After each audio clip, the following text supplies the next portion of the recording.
परमेश्वर का धन्यवाद करते हैं कि परमेश्वर ने हमें ये अवसर एक बार फिर से दे दिया है कि हम परमेश्वर के ज्ञान और उसके वचन के प्रकाशन में बढ़ते जाएं।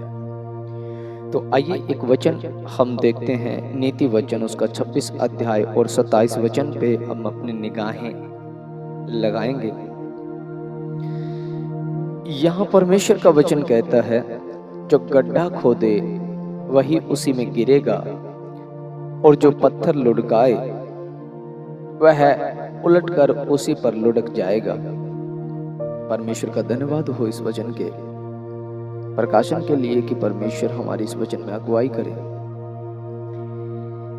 वचन जो कहता है कि जो इंसान गड्ढा खोदता है वही उसी में गिरेगा, और हम जानते हैं इस बात को, यदि कोई व्यक्ति मजदूरी कर रहा है या किसी काम का निर्माण कर रहा है, गड्ढा खोद रहा है कस्सी लेकर के या किसी औजार से, तो जो काम कर रहा है,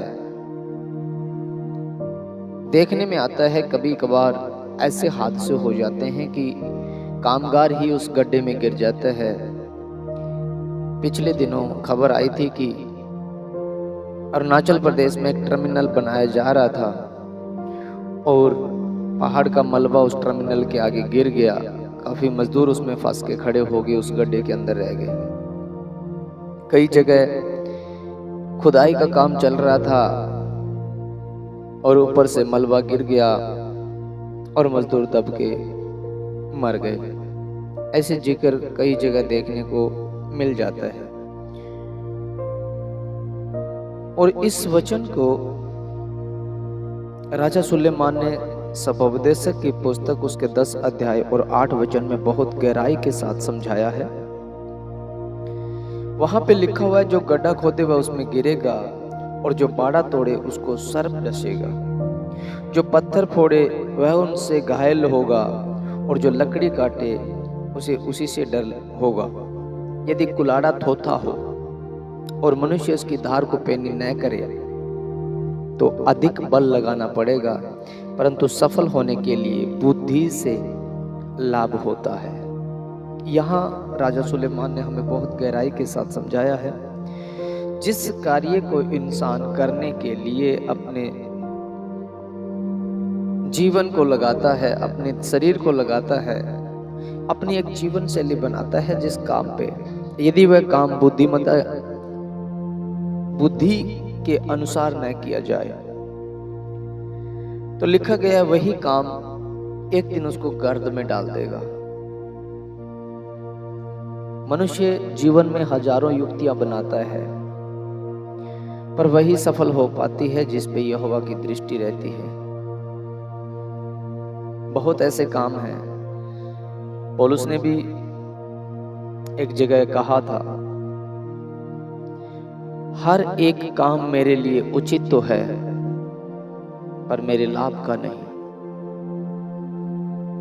कई बार मसीह जीवन के अंदर हमें देखने को मिलता है, बाइबल में लिखा गया है कि यदि तू कोई ऐसा पुरुष देखे जो हर काम में निपुण हो तो वह छोटे लोगों के सामने नहीं, राजाओं के सामने खड़ा होगा। और इस वचन के आधार पे मसीह जगत में परमेश्वर के चुने हुए लोग, पवित्रताई के साथ जीवन को व्यतीत करने वाले लोग ऐसे ऐसे कामों के ऊपर अपना फोकस कर लेते हैं, ऐसे ऐसे कामों में अपने हाथों को लगा लेते हैं। बहुत ऐसे लोग हैं जो प्रभु यीशु मसीह को ग्रहण किए हुए हैं, लेकिन काम वो करते हैं जहां शैतान के लोग काम करते हों, बुराइयों के काम करते हों, ठट्ठा करने वाले, भरमाने वाले, मूर्ति पूजक उन कामों में लिप्त रहते हैं और उन्हीं के संग रहते हैं। और बाइबल कहती है मसीह का बलियाल के साथ क्या रिश्ता। एक जगह लव्य व्यवस्था में लिखा गया है, गधे के संग बैल को मत जोतना, अपने खेत में 2 प्रकार के मिलवा बीज मत बोना। ये बातें भौतिक जीवन के विषय में बताई गई है कि यदि कोई मनुष्य बुद्धि के साथ किसी काम को ना करे और जिसमें परमेश्वर की हजूरी न हो, जिसमें परमेश्वर की अगुवाई ना हो, जिस काम को करने में परमेश्वर को महिमा ना मिले, जिस काम को करने में खुदा खुश न हो, वो काम ही उस व्यक्ति के लिए एक दिन फंदा बन जाता है। लिखा गया कि जो गड्ढा खोदेगा वही उसमें गिरेगा। तो सच तो है, कोई बाहर खड़ा हुआ व्यक्ति या दूर से देखने वाला व्यक्ति उस गड्ढे में क्यों गिरेगा? जो खोद रहा है, यदि उसने सही तरीके से नहीं खोदा, उसने अपने पाँव को सही तरीके से नहीं रखा, यदि उसने समझदारी के साथ में उस काम को नहीं किया, तो हो सकता है मलबा उसी पे तो गिरेगा, उसी का तो पाँव फिसलेगा। जो बाड़ा तोड़े सर्प उसी को डसेगा। जिस खेत में बाड़ा बंधा हो, जिस फाटक पे बाड़ा बंधा हो और उस बाड़े को तोड़ने के लिए जो मनुष्य लगा हो, अगर उस बाड़े के अंदर सर्प जानवर छुपा हुआ है, तो क्या वो पड़ोसियों को जाकर के डसेगा? उसी को तो डसेगा जो उसके घर को उजाड़ रहा है, बाड़े को तोड़ रहा है। यदि उसने बुद्धिमानी के साथ उस बाड़े को नहीं तोड़ा, समझदारी के साथ उस काम को नहीं किया, तो वही काम उसको एक दिन खा जाएगा। जो लकड़ी काटे उसे उसी से डर होगा।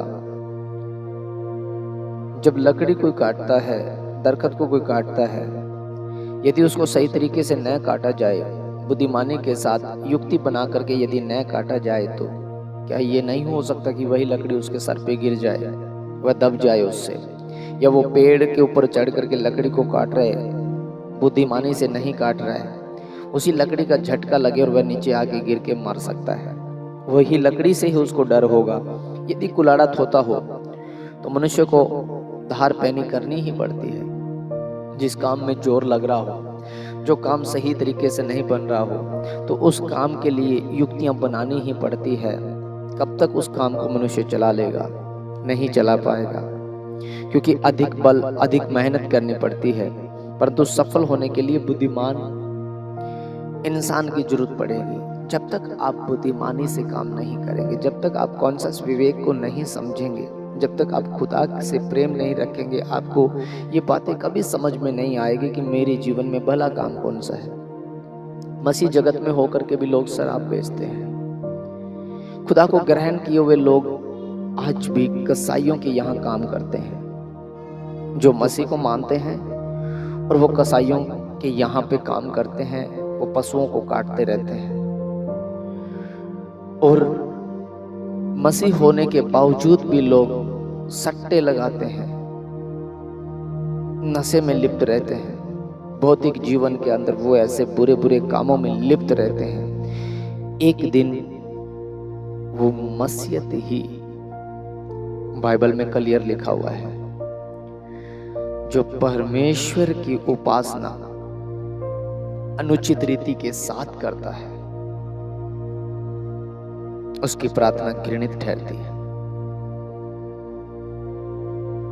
वचन कहता है, जो व्यवस्था सुनने से अपने कान को मोड़ लेता है और नहीं सुनना चाहता, उसकी प्रार्थना घृणित ठहरती। घृणित प्रार्थना, वो मसीह जीवन ही उसको एक दिन डस जाएगा और परमेश्वर का क्रोध उस पे आ पड़ेगा। इसलिए लिखा गया है बाइबल में स्पष्ट शब्दों में, जो गड्ढा खोदे वही उसी में गिरेगा और जो बाड़ा तोड़े उसे ही सर्प डसेगा। नीति वचन उसका 26 अध्याय 27 वचन में फिर लिखा गया है कि जो गड्ढा खोदे वही उसी में गिरेगा और जो पत्थर लुढ़काए वह उलटकर उसी पर लुढ़क जाएगा।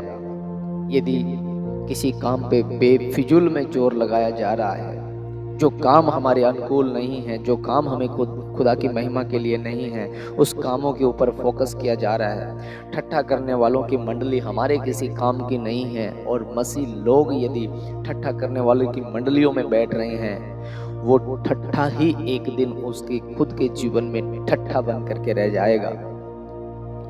अंधेर करने वालों की मंडलियों में खड़े हैं, चोरी करने वालों की मंडलियों में खड़े हैं, एक दिन वही लोग उसके लिए फंदा बन जाएंगे। इसलिए परमेश्वर को फॉलो करने वाले, परमेश्वर के मार्ग पे चलने वाले लोगों को चाहिए कि वह धर्मियों के मार्ग में चले और परमेश्वर की संगति में रहे। परमेश्वर आप सबको आशीष दे। सबको जय मसीह की।